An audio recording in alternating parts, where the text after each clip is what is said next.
it gives us time. After it's all done, I'll grab the one by our entrance. Yeah, no, the one over. One strength across the entrance. I was just trying to. because I'm just excited. I told you I looked like one. Get lunch. Yeah, I just went into my account and started my subscription again. I tried it, but then I thought it was. You was licks, right? Yeah, I think it was just on my. I did the same thing, but I think it would be better. Usually just. It wasn't. If they were letting do what they made. I just tried basic. Maybe it's because it can't. I just went into my account. He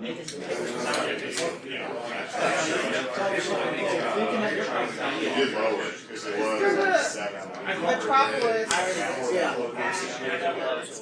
I tried to do it. I did it on the first. So maybe it's I did it right on the Come back.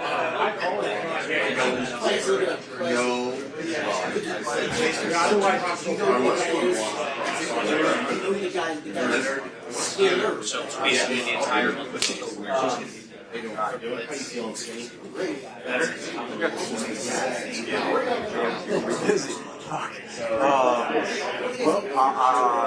So this is so down for a second. Like I got to wrangle it in. I need your idea. I wasn't awful, but I need your idea before it. Your idea.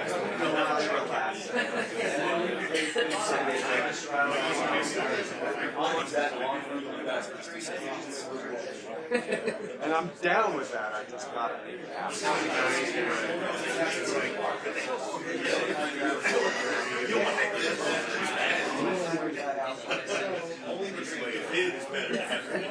don't they? It's awesome. I'm sure behind the scenes the shit show. It was.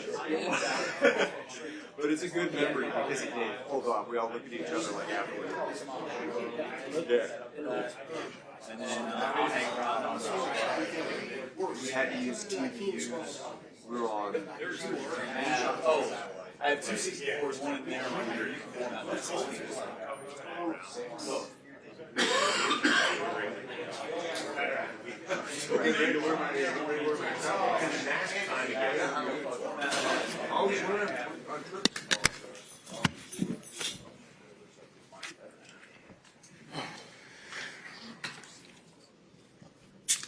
What do y'all got for me today? What do you got for me today? Who's playing? Who's not? Yeah, I know. I knew that was coming. Right now on defense, Dax Hill and Cam Taylor-Britt, we'll hold those guys out. They're progressing really well. Dax coming off the injury. Cam's just really been day-to-day with their stuff. There's no reason to put him out there for this game. So them, along with Trey Hendrickson and B.J. Hill up front, Cedric Johnson as well up front. He'll be out as well. So those guys and Marco Wilson, another corner, who will be out this week. So defensively, I think that pretty well covers it. Offensively, who will be out? Let me think for a second.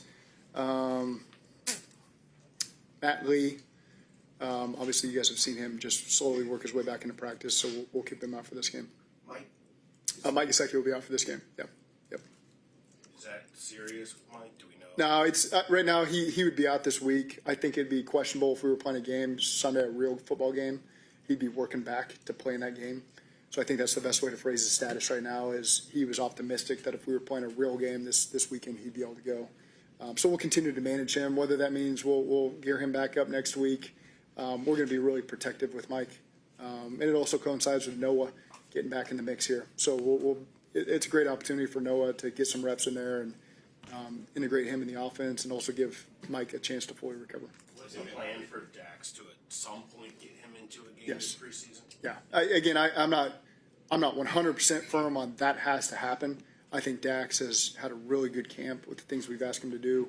We're going to continue to make sure that we're putting him in the best environment to be fully healthy for Cleveland week 1. So I'd love to get to the point where maybe we get him that opportunity, but I don't think that's set in stone that we're going to mandate that has to happen. I'll get you. How do you view Dax's role? It's A lot of flexibility. He's been majoring in the slot a little bit more, but he's got that outside flex because obviously we saw him play that a lot last year. So I think Dax is a really good chess piece for us where he can major in a lot of different areas. But he's been playing mostly in the slot when he's been out there in team periods. Zach, are you willing to share the extent of what Joe might play, Joe Burrow, on Thursday? We'll see. This won't be. We don't have this targeted as the biggest play time for all of our guys. We really pegged Washington to be a little more of that. So, again, another thing I hate to put in stone, several series is what we'll give those starters. What are you hoping to get out of those? Like, it's the first time they've really been out there extensively. What are you hoping to get out of that? Game atmosphere. So, going on the road like we are week one, we do have a road primetime game early in the season, so the lights are on. You're in a road environment. That's great. Getting everybody off the field. As much as we practice it and do it, it's not the same feel.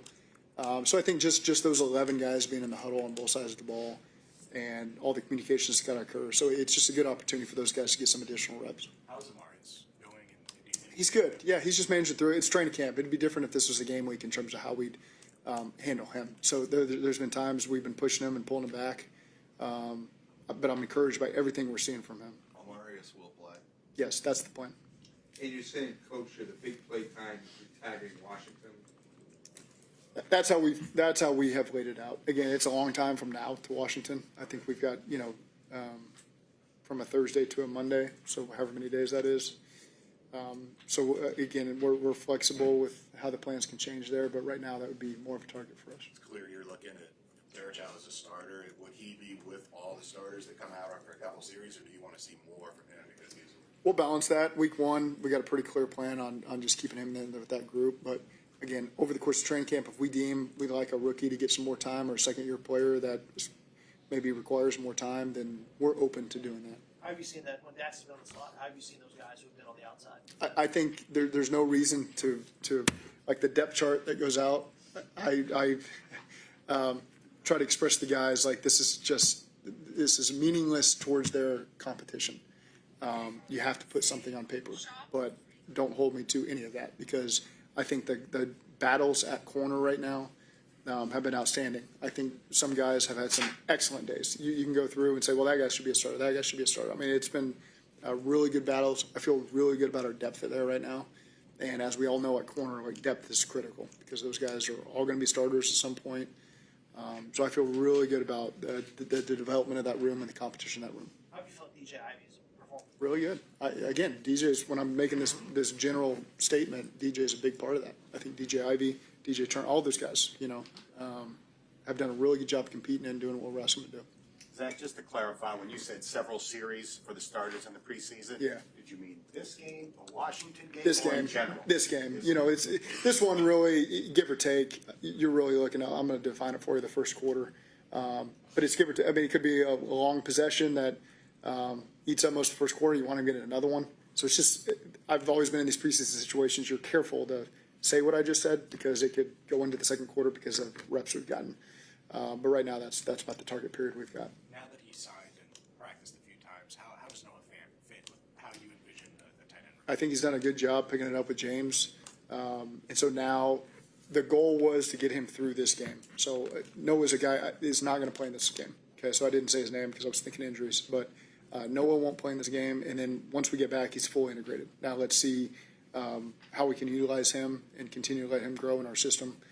And part of it was because just not seeing him in football pads and run around, we didn't want to make sure we were putting him in a bad spot physically. So now once we get through this game, he'll be full go and has a couple extra days to learn the insults and stuff. I'm really excited about him. He's embraced everything we've put at him from a mental standpoint. Excited to see the physical stuff he has done on the field, routes on air and group install. And some of the walkthrough stuff we did yesterday, he did a good job comprehending. And so now the next step is just fully integrating him with the offense. What do you like? What you've seen from Taj Brooks? I think he's got really good vision. He's got a good understanding of our protections, which is going to come at any young running back, especially in these preseason games. That part can really expose you. So he's done a good job understanding the technique we want, what his assignments are.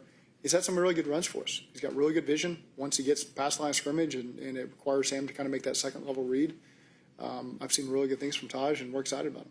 Tim and Chase seem to have some similarities Why do y'all like that style of back? Why does that fit this offense so well? Well, I don't think you always pinpoint yourself in the draft on we're taking this style of back. Taj was just a guy we really liked at where we were at in the draft. And so I wouldn't say we're trying to get two like bodies there. I think Taj can excel in all three phases of offense and can be a special teams contributor for us. So he can excel in the run game. He's got good hands in the pass game. And I think he's a good enough protector to help us out there. So that's really what we look at. It's not a similarity to Chase. It's more just we think he can play all three of those roles for us. How much does the structure or maybe the pace of practice change once you get in preseason game mode, or does it at all? For today, like leading up to the game, it changes. Today's pace of practice is a little bit different. It's a little bit more of a little longer of a in-season Friday mindset for us, where we do start to gear back a little bit in terms of the physicality. So in terms of a competitive period today, there's really only two. We normally have four. And then there's some stuff as we just start to introduce our guys to what to expect from Philly. You've seen Shemai for a week now. You say first Physical notes. and disruptive. Those are the two biggest things. And so again, that's a tremendous starting point for a young player to come in there and not be tentative. I would say that I'd use the opposite word for him. Whatever the opposite of tentative is, I'll let you go ahead and whatever term you want to use there. Yeah, disruptive, aggressive, violent. I've seen all that stuff from Shamar. How nice is Ritter play, and how is he grasping the offense? I'll get you next. Sorry. Will Desmond Ritter play, and how is he grasping the Yeah, offense? Desmond's done a really good job right out the gate. I thought Desmond really did a good job getting with Brad Craigthorpe and learning the system, and really impressed with how quickly he's picked it up. And so again, Jake playing a healthy amount of the rest of the game when Joe comes out, and then Desmond getting a chance to get whatever's left over there. That would be the plan for him. How valuable is having Shamar's versatility, being able to put him all across the Critical. That was one of the biggest things Al and Jerry liked about his game was the versatility, moving all the way down the line of scrimmage, all three downs. And so I think those guys are harder to find than you think, that have true versatility to be able to do all that stuff. And that's exciting for the flexibility of our defense to have a guy that's able to play all those different roles. How curious are you to see finally the guard positions shape out in a game situation? It's good just to face different types of guys, different, defensive structure, just something different to go against. And so I think just the different bodies they'll go against will be good to watch. So it'll be exciting to watch those guys play. What has stood out the most to you about those two positions in camp so far?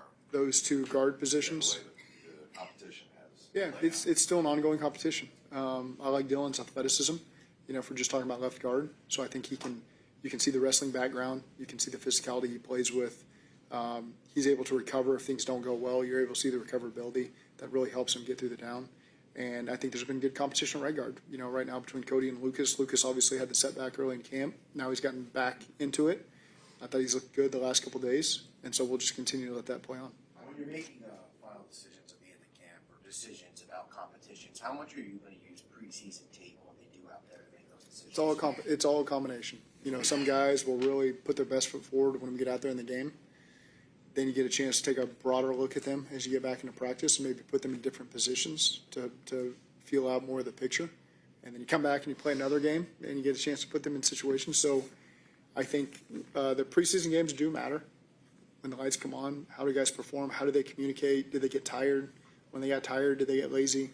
All those traits we're looking for in our players to be able to push through all that will show up in the preseason games. What's it like to see Trey kind of, as he's been watching, be very active and how he's kind of mentoring some of the younger guys? How much have you caught wind of that? What's it been like to kind of see that? It's good. That's the expectation. For him being a veteran player, being able to come in and pass down the knowledge that he's gotten from his own experience, from past players that have given him that knowledge.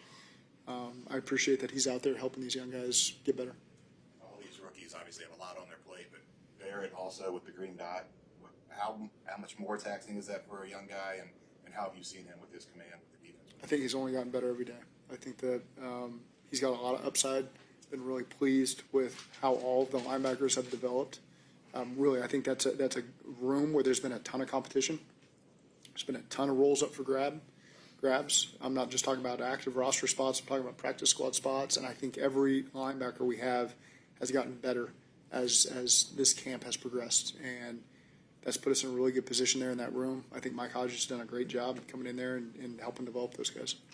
Jalen Rivers, what you've seen from him, and do you kind of view him as the swing tackle right now? I think it's very much up in the air for what the role is going to be for us. I've been really pleased with the progress that he's made. We had really high expectations for him when he came in, and he's really done a good job meeting those expectations. And the difficult part for him is he came in and got settled in at left tackle, then we throw him over to right tackle, and so he's just got to be ready to move around, and that's the part that he'll continue to adjust to. But from a mental standpoint, he's been outstanding. From a physical standpoint, there's been some things that we are really, really liking about Jalen, and continue to give him more opportunities to showcase what he's able to do for us over the course of training camp. I feel like some rookie classes seem like they have a general attitude about them or something that they bring to the team that this group of rookies. Football IQ. I think the football IQ and the leadership in this group is outstanding, top to bottom. It's talking about undrafted guys too. Like this undrafted group is really good. There's been some guys that have really caught our attention in this group. So I'm really pleased with the job the scouts did, the work the coaches have put in to bring in this group, because I think it's really made us a better football team. How rare is that football IQ for rookies to be a thing that you start with? I mean, that's not necessarily normal. Right. So that's guys that a lot of them were captains at their schools. A lot of them stuck it out, for the 3, 4, 5 years they were in college. Consistency in the same program, which is one of the challenges when you bounce around. I've been there. I went to 3 colleges. When you bounce around, you start over in a lot of ways, and so you miss some ground level stuff that coach assumes you learned at that school, and you didn't. I always tell the story. I went through my senior year in stretch. The DB coach in Nebraska would come talk to me. Does this team fire zone a lot? And I was like, a little bit, yeah, a little bit, like 15, 20%. I didn't know what fire zone meant because everyone just assumed I knew what it meant. So I just had to BS my way through a stretch every week for 12 weeks with Phil Almation while he asked me about fire zone. That was what he loved to talk about. And I didn't know the definition of fire zone. And so I was just I always tell that story to quarterbacks I've coached. Like, don't assume any question you're asking is a dumb question. We might say the word cloud over and over again. They don't know that means cover 2.